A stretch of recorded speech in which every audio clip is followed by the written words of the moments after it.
Ağlama kız ağlama, ağlanında fayda yok. Ağlama kız ağlama, ağlanında fayda yok. Yürek bağrında ağlama, dağlanında fayda yok. Yürek bağrında ağlama, dağlanında fayda yok. Abul Xatab'ın taze kuyun ayrımlarını şair Ahmet Sadat'ın YouTube kanalından eşleyebilirsiniz. Tamaşa etmeyin.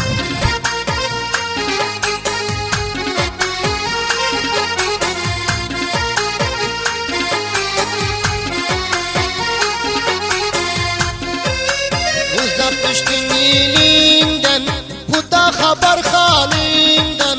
Uzak düştün ilinden, bu da haber halinden. Ayrıldım menzilinden, indi sana hemrah yok.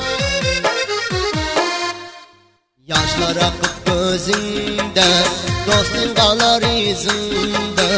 Yaşlar akıp gözünde, dostun kalar izinde. Hemme günah özünde, başkalarda günah yok.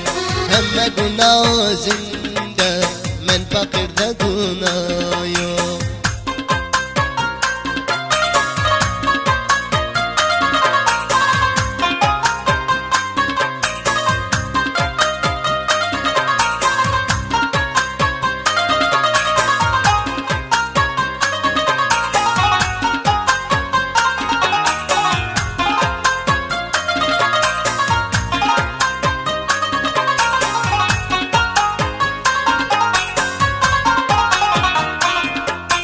Tevekkül et Hudağa, koyma özün cefağa. Tevekkül et Hudağa, koyma özün cefağa.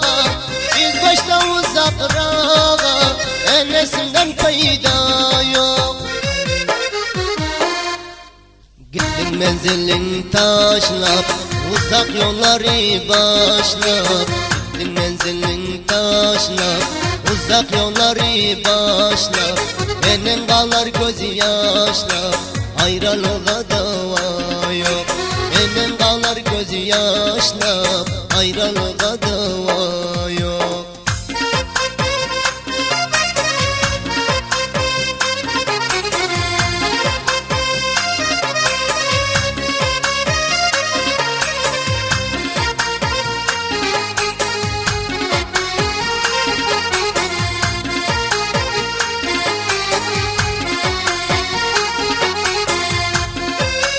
Düşsen bir yaman caya, gül ömrün bolur zaya. Düşsen bir yaman caya, gül ömrün bolur zaya.